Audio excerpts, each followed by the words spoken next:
Overwatch finally has made statistics public, and there's so many things that we've pulled away from it. But the important question is, why has this finally been done, and what are we going to be able to actually do with this information? Today, I'm going to be talking with Captain Planet, an old stats guy that's gone all the way back to the Overwatch League and has done a great deal of the work done with the statistics sites for Overwatch. And we'll talk about why the stats website has actually gone live, what kind of information that we can pull from it, what kind of information the Blizzard team is actually pulling from it, and what we can expect from the stats team moving forward. Big shout out to Captain Planet for taking the time to sit down and chat with me about this, and be sure to subscribe for more interesting content of this nature coming forward in the future. I want you guys to picture the most handsome man that you've ever seen, besides myself, and then that's kind of like what you're seeing. That's kind of like just imagine besides that. Felipe too, if you tuned into the Play Overwatch stream. I did notice that. Yes, I did. The audio stream from earlier. Yeah, I was coaching at the time, but yeah, it was that is very true. So if I can't see your face, I feel like the next best thing is to look at some of your work. And so that's what we're looking at right here. We've got your stat stuff pulled up here. But I think the best way to start would just be to who you are, what you do, and just go from there if that works for you. Right on, yeah. So my name's Ben. I'm an analyst, a game analyst at Blizzard. I've been at Blizzard for coming up on 9 years, I think, 8 or 9. My path to Blizzard was very strange, but was mostly through esports. If any of your viewers remember way back in the day, like Gosu Gamer Weeklies, like that sort of stuff, that was kind of when I started getting involved in Overwatch esports. But ultimately, it was through Hearthstone of all things. I used to write Hearthstone. I used to write Hearthstone guides for Tempo Storm, that old esports org back in the days. And so, at one point, I was one of the few people on that site that lived in California. And they had some esports teams coming to BlizzCon that year, and so they sent me to write about them just to be coverage and like give them on the ground updates about like Hearthstone cards and that sort of thing. That just happened to be the BlizzCon that Overwatch was announced, and I just like fell in love immediately. Ended up becoming like semi-famous on Reddit for the Overwatch meta reports back when that was happening, and then got picked up by Overbuff kind of to do the same thing. And you can kind of see the Overbuff influence here. Yep. And then out of Overbuff, when Overwatch League started, they hired me to help produce the show. I did stats production there, did some writing for the website as well, and then during pandemic, a position opened up for an analyst job on the Overwatch team itself. And at that point, I've been building accidentally a skill set perfectly suited for that. So I applied and got on, and I've been here ever since. So yeah, awesome. That's me. Well, we appreciate your work. So what does it kind of look like, your work, from that point, from the pandemic until the big flashy stats page? Because I know you've been doing obviously so much behind the scenes. What does that look like that we may not be able to appreciate? So it's just a lot of thinking about the game's problems and working with our devs to find out like the most interesting questions that can help them solve the most problems in the most efficient ways. Because ultimately, as a game analyst, like analysts at any company tend to worry about like their bottom line, their commercial success. In the games industry, we have a whole other area of discipline, which is just like, how do we make the game as fun as possible? How do we keep the game balanced?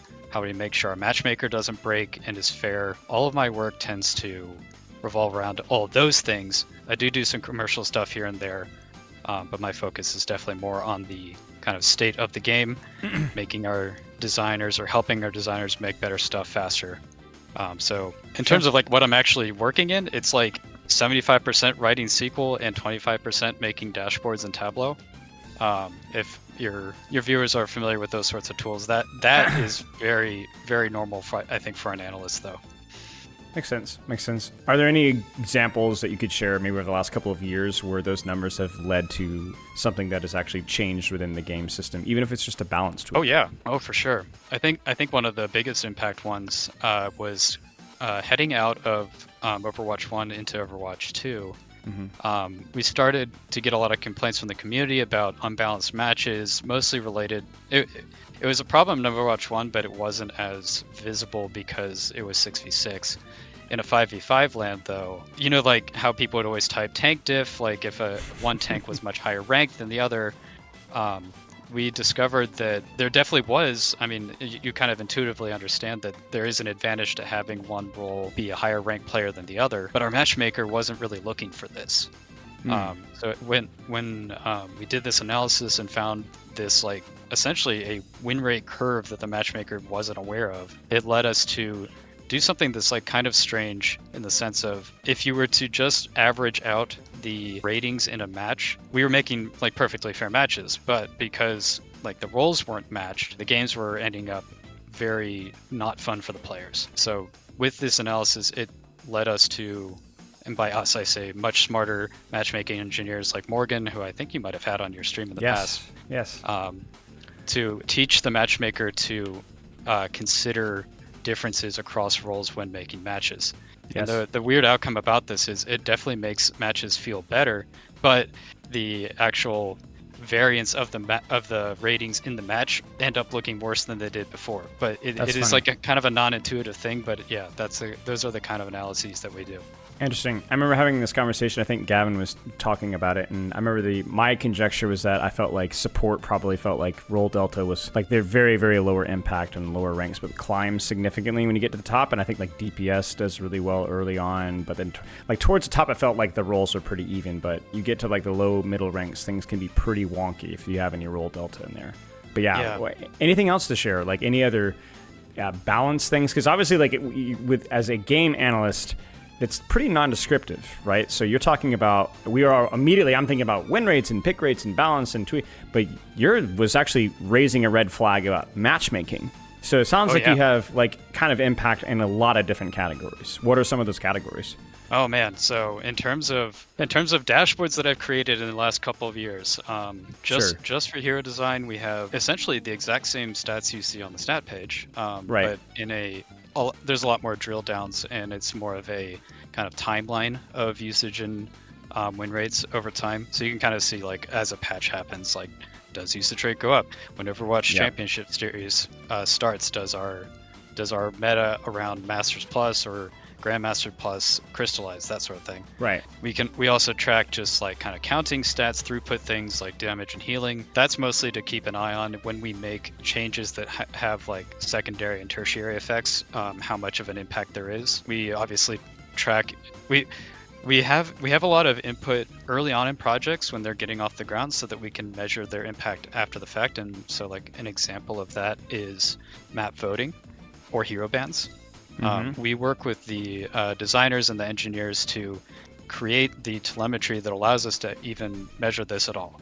Got it. This is something that we've gotten better and better at over time. I think when I first started, it would sometimes be the case where we put a new feature in the game. 6 months after the fact, a designer might ask me, "Hey, can we measure like how often this thing is happening?" I'm like, it's it's like you gotta build the thing first. You gotta build my ability to measure it.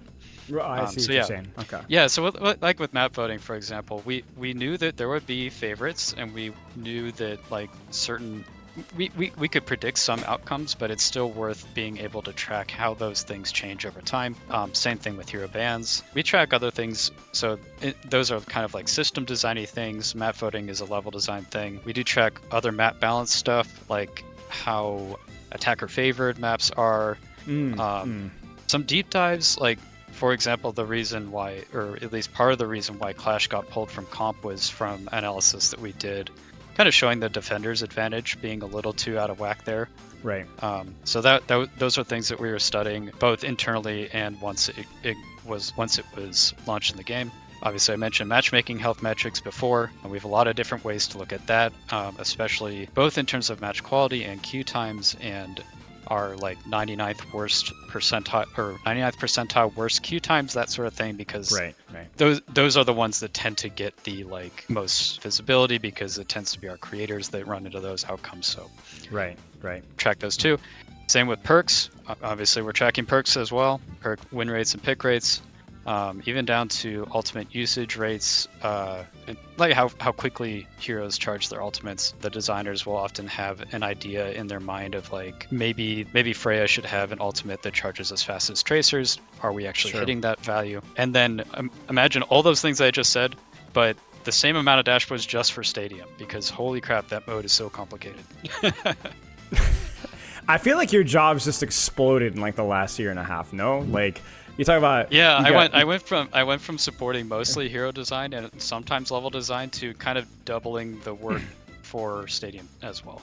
But yeah, like we talk about Stadium, you have bans, you have map bans, you have perks, and then you have obviously every new character, every new hero, and then now a site that's actually publicly communicating that. So I feel like the amount of different things that you must be doing now must be absolutely insane. Do you have a favorite job or a favorite category when you're providing information?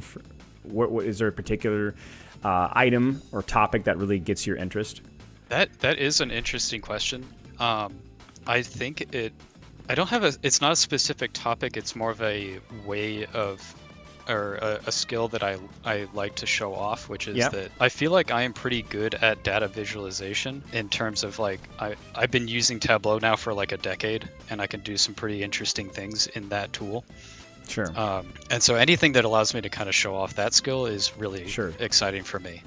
So I think the most common or the best example of that is we have an internal tool that kind of reads all of the power and item combinations that go into Stadium builds, does a bunch of clustering analysis on them, and spits it back out for me to read and then visualize for that team so they can know which builds are being played and how often they're choosing what powers and what their success rates look like. But it creates a really cool visual because you can draw a bunch of like heat maps of power and item usage rates. That's cool. It must be fun to, because so you're not just only providing the information for others to interpret. Sometimes like you're even being able to present some of this information as well, which is probably the most fun aspect. Oh, absolutely. Yeah. And we interact with all levels of the game team. So even I think just after this call, we have to give a bi-weekly sync with all the important smart people like Aaron and Dion and and Walter and those sorts of people. So big stuff. Okay, I won't keep you too long here. Okay, so we got to talk stat page then, because my initial question I realized is meaningless because I was asking why the stat page. Well, I mean, it's public information. It's awesome. It's sick. It's cool. I want to see all this kind of stuff. I mean, this is like an endless content farm, and it just makes things so much more fun. I guess the more important question is why now? And I think this is maybe not the most important question for you, because I'm sure that this is stuff that you've had access to for a while. But what are you excited to see now that this information is not public, especially as somebody that used to work on Overbuff, the only really public access that we had before? Well, I kind of knew how, or at least I hoped I knew how the community would use this. And in terms of like why literally now, it's because the amount or the amount of different teams that are required to make this and to maintain it was rather large in terms of just how hard is it to get me, the data analyst, our data engineer, our team 4 server engineers, and the BattleNet team who do the back end and the front end of the website. How could we all have time to do this all at the same time? True. And so that was kind of a perfect storm of we've all wanted to do this. Now we actually have time to do it, and it happened to align with we really like chose, or we really intentionally wanted to make 2025 a really big year for Overwatch, and you can see like how many different things we put into the game. This is a smaller but still important part of that whole like let's make 2025 really awesome. It makes people like me really happy. So I really appreciate it. Yeah, and I mean ultimately like the purpose of this, and really that's the thing that motivates me, is to help our player base become better at the game. I know I've always believed that there's an appetite for stats in our community. It's been really joyful for me to see the player base either acquire a new data literacy or demonstrate their existing data literacy and use that in their discussions about their favorite hero or the meta. Or I've even seen people use like win rates at Masters as the basis for like some meme about Tracer. Like they're using it for humor too. Like it's almost kind of made its way into the baseline of conversation about the game. That's just good. That's just a good thing. And I think from, like you said, making the player base better, one of the things that I think has been really good about this is that I've always, I mean, it's obvious, but I've always had this problem trying to communicate to people about why map is so important when it comes to hero selection, not necessarily countering enemy tank or whatever. People undervalue the map value. And so having this tool has been really helpful for me to kind of communicate, not just telling you you shouldn't play this character on this map necessarily, but if you're going to play the character in this map, don't play him like all the other players. You're going to have to innovate because it's hard. And let me demonstrate why. 40% win rate with Lucio and Havana, that's terrible, right? This guy's got 60% on Ilios, right? So it's been able to kind of help me to communicate concepts, not just telling people to swap, but communicating concepts because we actually have the data to back it up now, which is just amazing. Yeah. We definitely wanted, at bare minimum, we needed to give usage rate and win rate because you can't really understand one without the other. Right. Being able to also provide quick play, like both game modes, split it by rank tier, split it by map as best we can, and even by region. All those things we were very, very happy to provide. I was happy we got it in time. If you think about like those Indiana Jones scenes where he's left his hat behind, he grabs it just before the door falls. Like, that's what shipping content's like. Yep. Last second. Question in regards to setting up the stat site. So you guys said that it took like a lot of effort, a lot of teamwork. Is this something that's going to be easier to upkeep now that you've bit the bullet, or is it going to require a pretty concerted effort moving forward as well? It is thankfully in a good state that it will maintain itself quite well. Adding new features will require a lot of effort in terms of like just it is 4 separate teams that we all would need to align on time and availability to set up. Makes sense. Makes sense. So where it's at now, good, easier. Anything new, gonna be more challenging. More challenging, but that doesn't mean that there isn't an appetite for it. I've definitely heard people around the game ask like when or if we're going to add certain things. I think I mentioned this to you before, though. I am just a wheel on the great wagon of Overwatch. I'm just a squeaky wheel, but I cannot give any guarantees. Sure. So I'm getting that in writing, guys. Captain Plant, promise we're gonna have way more expansive information. It's actually just logging in and checking the stats on the website will automatically boost your SR by a full tier. So that's awesome to hear. Thank you for confirming that. Any stats that now have been publicly shared that you have found most interesting? Obviously, you've had access to this for a long time, but now that we can see the same thing that you're looking at here, what are you looking at here? I brought up the Havana example with Lucio. It's hilarious. This guy goes from like 52%. He's like the second highest performing support to being the second worst, just depending on the map. Any other standouts that you have seen? Not necessarily implying that the team is taking action and changing things, but are just amusing or interesting. I think the most amusing one was I wondered if this would happen, and it happened way faster than I did, where someone kind of used a very interesting combination of filters to try to make a point that was maybe. Well, was it me? No.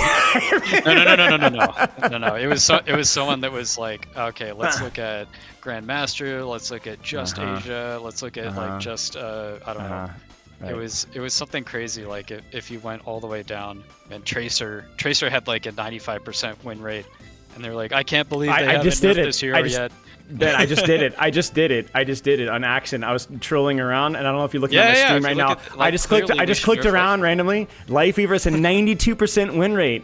If you and Grandmaster, what on earth, man? Like, why haven't you guys nerfed this character? Yeah.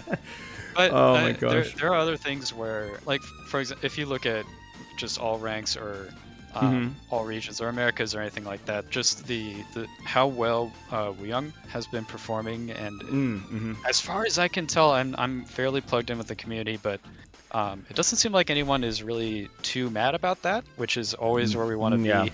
A lot less than you think. Probably less so than any character that I can remember that has been released in that overtuned of a state, which is like a huge kudos to the hero design team. But yeah, for sure. That's really what we like to see. And so I can say I can't share it in the stats site, but it also seems to reflect in the ban rate where his is not super high. Not like Freya's is, or Freya's was. Yep. Agreed. Which is really interesting. Anything else to share? So you've got the niche narrowing down. Now, I guess crucially here, this is like, I think if we go to that silly Busan life, for example, you're saying for the non-stat nerds in chat that basically the smaller the sample size, it's too volatile. You just don't know whether it's accurate or not, really. Especially on days like today. And this is something that I don't think is communicated super well on the site, but every bit of data is representative of a major patch. And by that, I mean start of a season or a mid-cycle patch. So when we hit the mid-cycle, it starts over, but then it starts accumulating more data. So like you said, the more filters you apply, the less and less sample you're going to have, especially when we're very close to when that cutover happens. Right. I would expect things to look kind of squirrely on the day after a mid-cycle patch. Sure.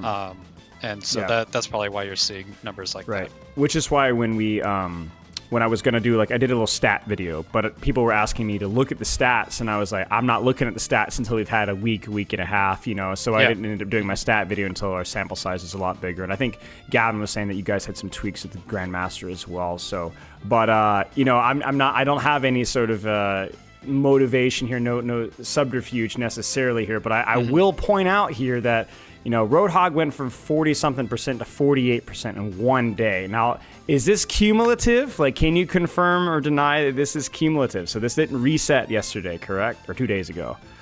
That should be all of the Roadhog data since Tuesday. All right. Yes. I will not add anything else, and I will let chat overreact as they will. Okay.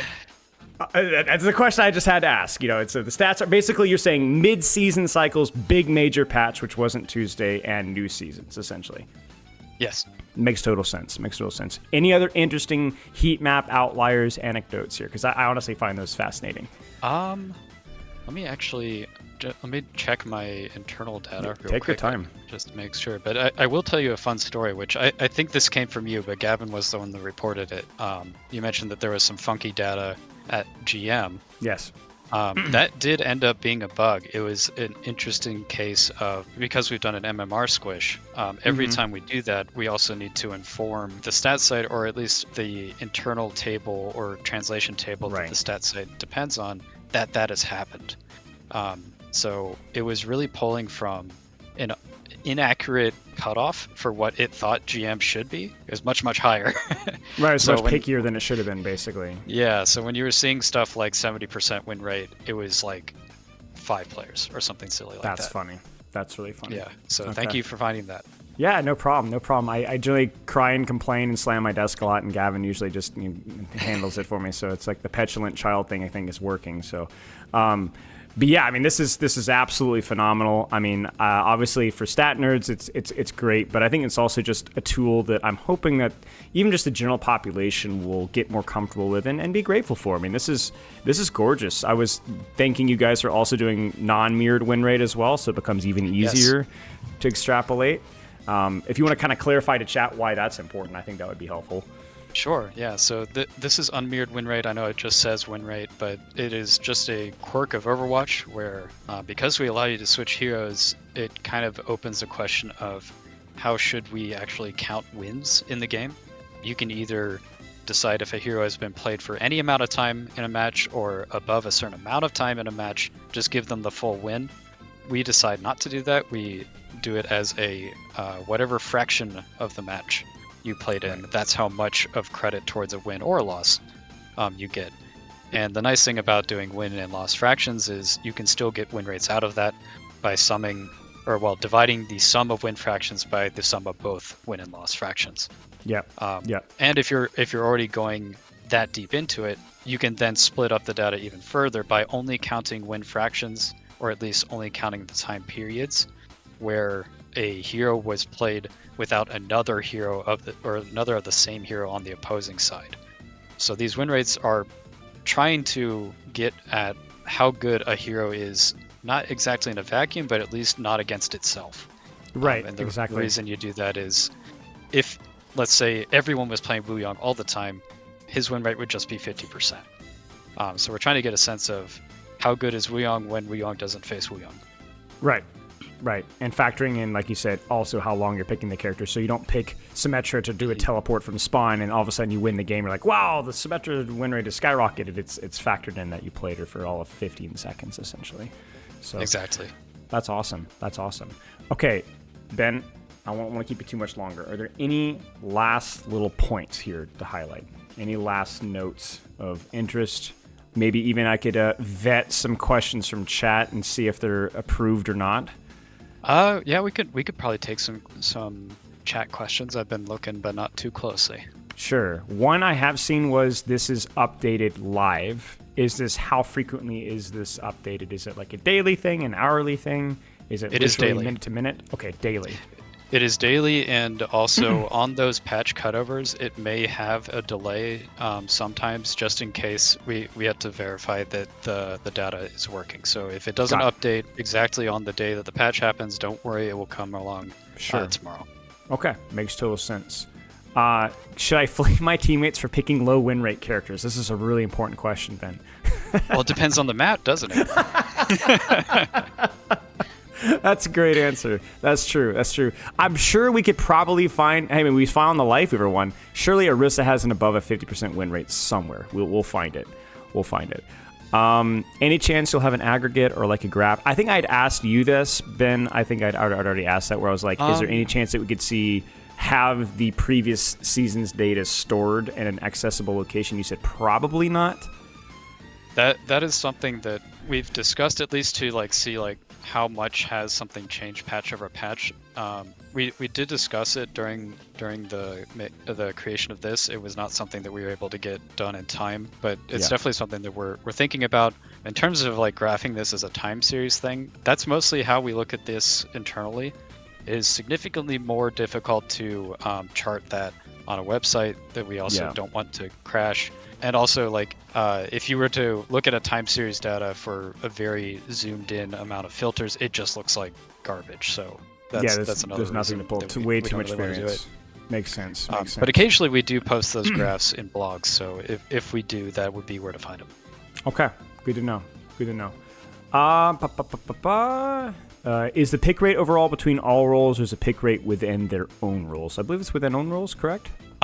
Think the pick rate is modeled as think of a 5-person team. If a hero is there, if a hero has a 45% usage rate, they are there for 45% of all time played by that 5-person team. I see. So yeah, I see. If you sum the pick rates, it should add up to 500% in that case. Okay, if that makes it more clear.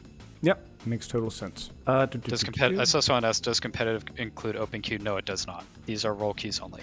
Role queues only. Okay, makes total sense. Maths, would you agree, Ben? It is so ironic that I have a reputation in the community for being a math person, but I almost failed most of my math classes in college. It turned out okay in my career, but man, multivariable calculus was hard. I mean, I think most of us would agree. I have this distinct flashback of a finance class called risk management. It was calculus, and it was the worst class of my entire. It was the proudest I've ever been of a B in my life. It was just miserable. Pick rates without hero ban, it's kind of odd. Yeah, I mean, I feel like there's a lot of things that you could do. No, I'm sorry. Go ahead. Oh yeah, I agree with that. Don't get me wrong. I think the way that things shook out was the timing of when we were working on this and when when bans were being worked on wasn't conducive to adding them both. It was just one thing was ahead of the other. Sure. But definitely agree with that. And I guess just know that by the places where bans start to affect pick rates, for now, just because of how our community has reacted to stuff, is at all ranks, just assume that Sombra's pick rate is artificially low. And at high ranks in Korea, assume Freya's is low. Right. Because that is where the highest ban rates tend to be. Right. That makes total sense. And you were saying there's even you can use it from conjecture of I never see Wu Yang being banned, which is what makes his win rate so unusual, right? Or the fact that we'd expect to see a lower win rate if his ban rate was that low. Yeah, although on the topic of bans, supports tend not to be banned very much, at least relative to the other roles. It seems like something about them is much less. I have a guess. It's visibility. Controversial. I feel like it's visibility. Yeah, a lot of could time. Be. Yeah. Someone did ask. Let me scroll up here. Are there any statistics that predict victory the most? This was actually a question that bothered me a lot when I was in Overwatch League, And I tried and I tried and I tried, and really the best thing was just which team died the least. That ended up being the simplest stat. Even doing like super complex like combinations of ratings and trying to sum up all the stats as if I was doing like a fantasy game. It really was just kills and deaths. It reminds me of sports, you know, people trying to predict like how somebody's going to perform at any given point. It's just impossible. Like it's just, you just have absolutely no idea. And in a fast-paced game like Overwatch feels like very similar. Oh, here's a good one. Here's one. Cosmetic win rates Skin win rates, please. Oh my god, I actually do want to study this sometime when I have free time, because I know that would be funny. I've been playing a lot of teamfight tactics personally, and there's someone out there tracks the Little Legend win rates, which I think is so funny. That's really funny. It reminds me of remember the Reinhardt the football skin with a fast shatter. The voice okay, well line? that one was actually bugged, so that's a that was a legitimate real one. competitive advantage. That was a real one. I wonder if there'd be a correlation between, you know, anybody using like a the default skin. You're already like, why is this guy running the default skin? Is this guy smurfing? Yeah. What's this guy doing? This guy just doesn't care about. He's just gonna murder all of us. Like that's not gonna. They're locked in. Yeah, exactly. Maybe last question here. Was there a win rate of a hero so different from your prediction that you had to double check the data? I mean, this is probably more of a historical question rather than a recent question at any point since COVID, right? Has there ever been a point of stat which was really a strange outlier? Well, that's a funny question, because that's my wife in the chat. Hello, June. What a great question. But, it is a great question. I actually have an example that predates COVID, which is my worst call ever. This was before I joined the dev team, but was on Overwatch League. I got this chance to meet Jeff Goodman, who was the old lead hero designer, and he was working on a hero. He was really excited about it, and he wanted to show it to me.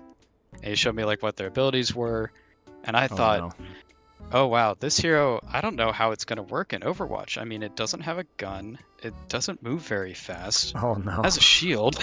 Oh, Ben. and honestly, like they don't have any range. Tracer could just run circles around them. It was Brig. I thought Brig was going to be bad, and I was so wrong. Oh my days. You know what's funny is, I mean, you remember at that point in time, she really wasn't played right away. You were used her occasionally. It took Mickey, right? Yeah, it took Mickey with some of these weird anti-dives.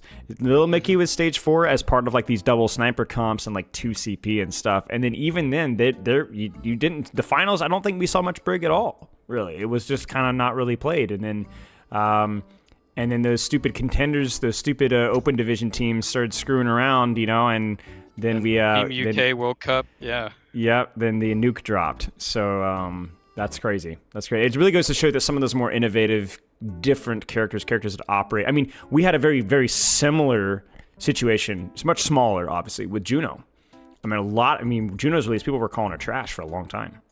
Oh yeah, her win rate was much higher than what the community sentiment would have suggested for a long time. Yep.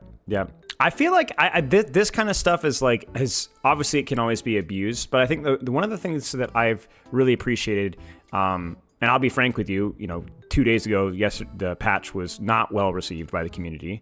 But one of the good things is that at least we can go to a stats website and say, this is why this is done, with a 40% win rate character. So at least it's like, okay, I get it, we get it. I don't have to like it, but I understand it. And I think that would, before the stat website, we wouldn't really have that. It would be a lot of conjecture versus conjecture. Yeah, and Hero Design does like this too, because while they get to play around with this at whenever they want and see time series stuff, this keeps them honest, and they're mature adults that can handle that sort of thing. Right. Makes total sense.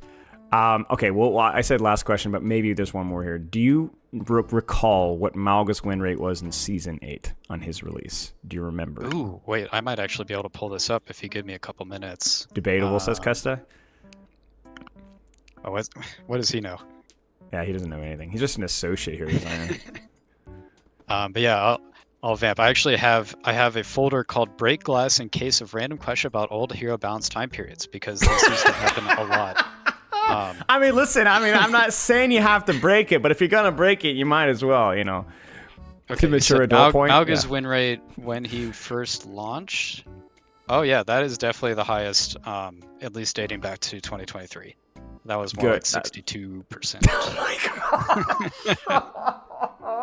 I feel like his pick rate was really high too. I feel like, I mean, I will be honest with you, that is the first season I did not play ranked. I played tank because I normally like, I'm going to learn the new hero so I can coach it. I played like 2 or 3 hours. I was like, all right, well, I'm done for the season. I haven't done that since Overwatch 2 was released. That is insane. It actually was in terms of like relative usage. That's like normalizing the usage by how many heroes there are in the role. His was not actually as high, assuming I'm going back the right Interesting. amount. Interesting. Juno was the most popular when Juno Yes. was first launched. She was fun. by far. She was satisfying. Mm-hmm. Oh yeah. Yeah, I wonder if there's an even. No, go ahead. Oh, Malga was a good reason for us to, or at least a good learning experience for what we wanted in hero releases. So it gave us a better sense of like what to aim for. The Christmas disaster of 23. You guys go on break, and this is just an abomination running wild through rank for weeks. You know, that must have been stressful. But yeah, Juno felt like everyone was immediately falling in love, and there's probably something to be said as well for like the support heroes. There's fewer support heroes in any other role.